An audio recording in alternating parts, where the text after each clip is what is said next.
TMC सांसद सायोनी घोष कहती हैं, सांसद बनने के बाद यह मेरी दूसरी पूजा है।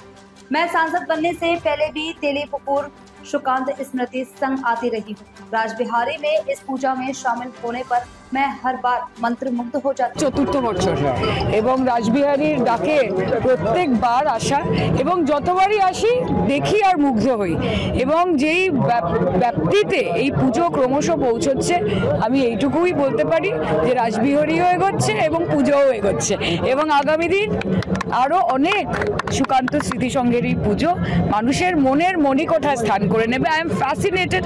আমি ওকে বলছিলাম যে কি ইন্ট্রিকেট ডিটেলিং এই পুজোর এবং ভাবনা এত সুন্দর রামায়ণ আমরা দেখতে পাচ্ছি। আসলে রাম কেউ কেউ বলে যে তাদের শুধু, কিন্তু আসলে রাম প্রত্যেকের মনে আছেন।